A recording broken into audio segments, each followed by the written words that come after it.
Adventure in Pipeman on W4CY Radio.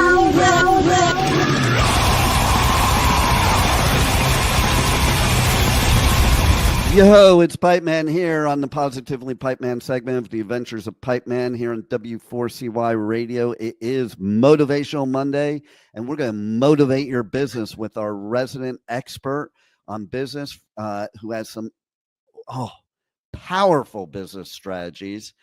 And, you know, I'm looking at today's title and I'm thinking to myself, should I do this interview or should I go to the crap table?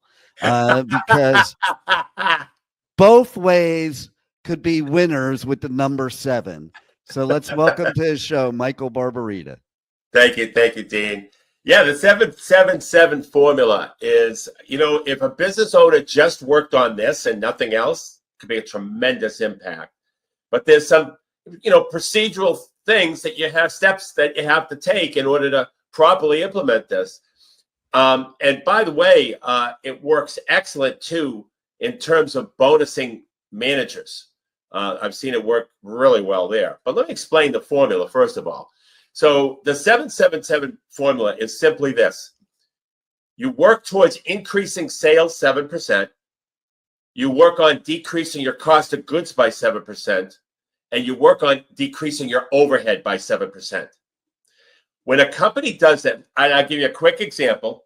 If a company does $1 million in business and they increase their revenue 7%, and they have a 40% margin, they increase their revenue 7%, they decrease their cost of goods 7%, and decrease their overhead 7%, the impact on profit will be a 63% profit increase. That's the power of the 777 formula. And you're going to say, well, what are the procedural things? Well, of course, the way to increase sales is to increase prices. You could sell more units per customer, packaging and bundling that we've talked about, adding more value that we've talked about, upsell, downsell, cross-sell that we talked about. And then for ways to reduce, and this is the one that everybody says that you can't do, by the way. This is reducing your variable cost or your cost of goods sold. You know, there's ways to do that for asking for improving your process internally. That's one. Second, you negotiate vendor terms with free freight. Also, better payment terms. Advertising. You know, Dean, I used to get $100,000 of advertising money from my vendors, and it's not. And I wasn't the biggest. And here's the thing, with a lot of the vendors out there in the various industries, they always have a little extra advertising money in addition to their standard co-op, which some have and some don't. But whether they have a standard co-op or not, they usually have a budget for helping some customer. In some way. So I used to do a dog and pony show every year at the National Trade Show to my critical vendors of how this advertising program that I did was going to help improve sales and increase our order. And when you know it, I got 10 grand from 10 vendors. Wow. And some of that money came in the form of free product, which, by the way, is more than 10 grand because I got the free product at wholesale, $10,000 worth of product that I can sell at retail.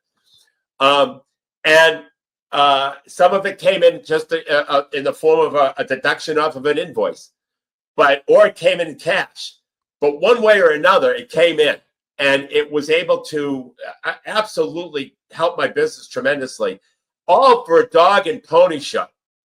And to make vendors realize that some of the advertising things that you can do, and how if you follow the conversion formula, which we've talked about in the past, captivate, fascinate, educate, and close, it works famously to get this advertising money and to show the vendors using how you use the conversion formula to get business.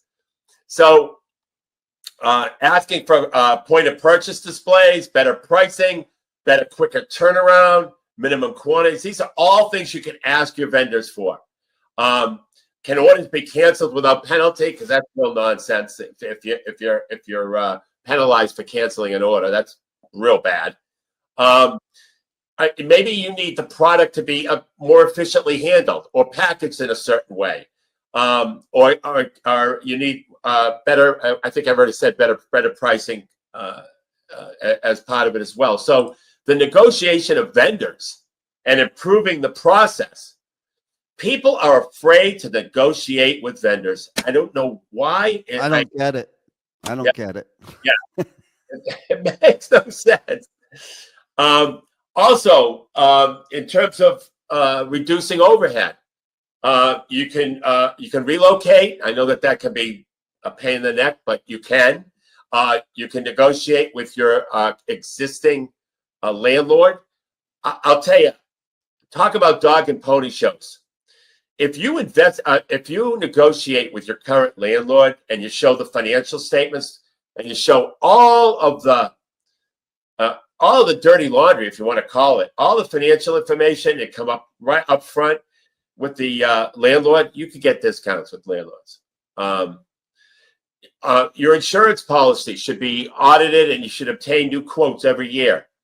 You should always ask your current suppliers for discounts. Always. Yeah. Always. You should audit your internet and phone services, and you should always mention a competitor when you do talk to them. I do that all the time. There's plenty of write-offs and tax savings that through especially through a subchapter S corporation, which you should look into. You should negotiate blanket purchase order discounts. So it allows an organization to bulk together purchases that wouldn't otherwise happen. You can look for reductions in waste.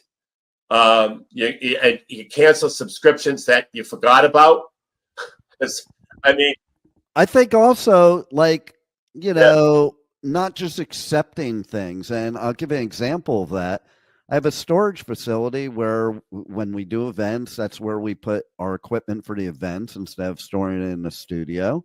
And basically every 4 months, the storage company I'm with, they will up your price. And a lot of times it's dramatic. Okay. And so what people tend to do is either forget about it and either just pay it, or then they go to another storage facility so that they can get another free month and special deal. But what they don't realize, they're going to be right back up again in 4 months. And they just spent money moving all their stuff and time and effort.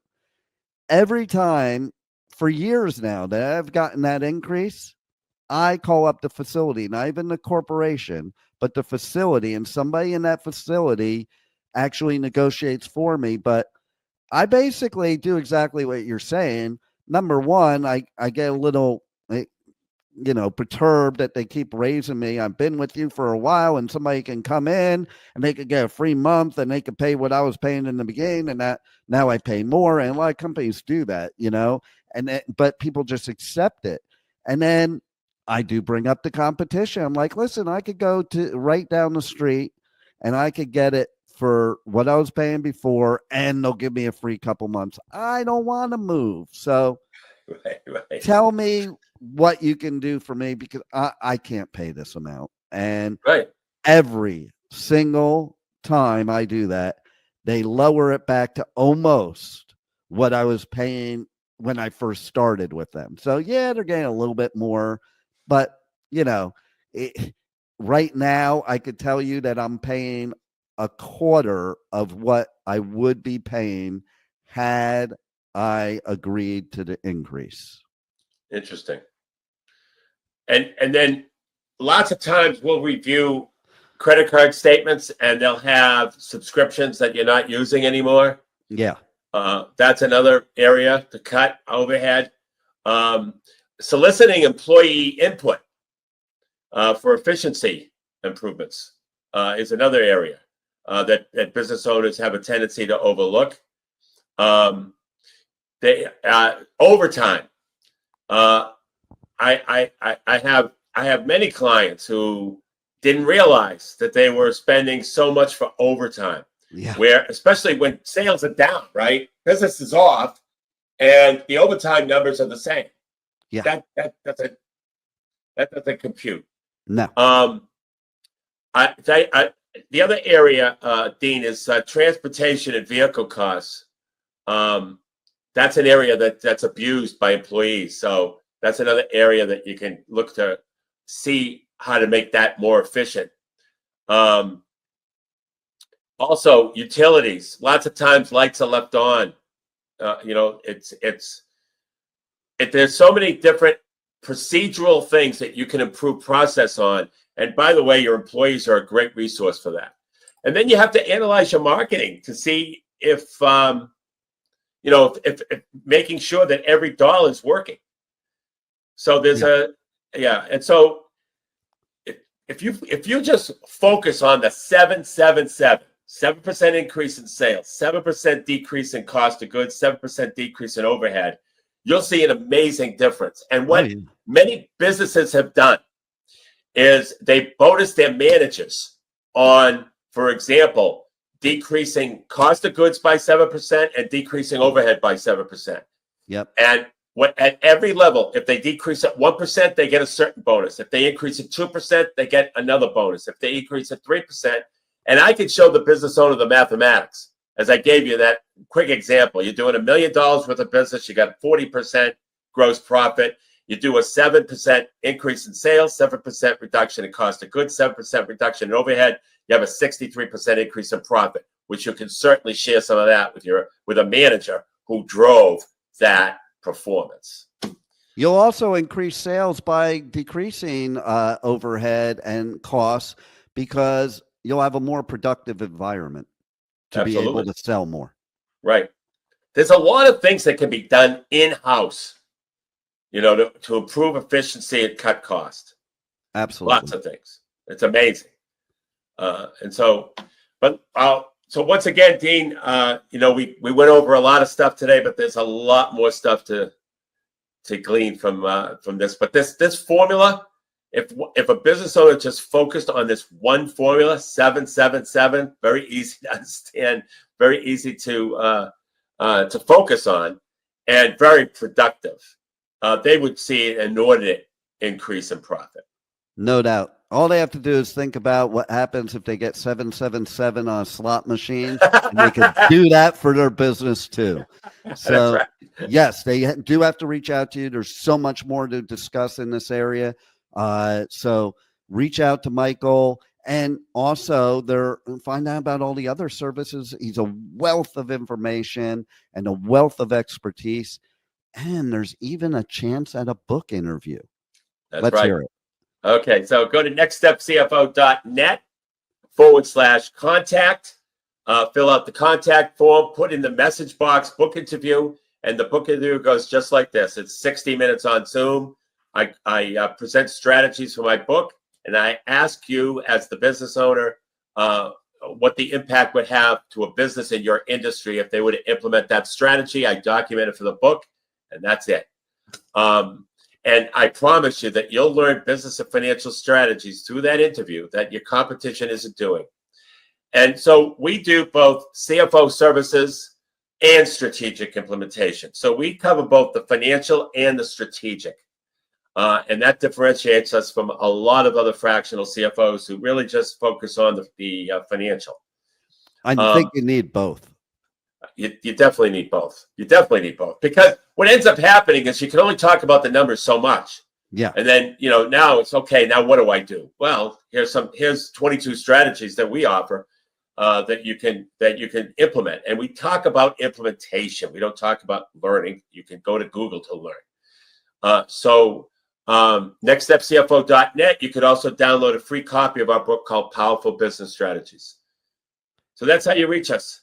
And you definitely, by the way, you can also go to that contact page and ask for a consultation. We could tell you exactly how we go about doing what we do. I think they definitely should. And yes, you definitely do have some powerful business strategies. So thanks once again for bringing them to our audience here on the Adventures of Pipeman, Positively Pipeman segment.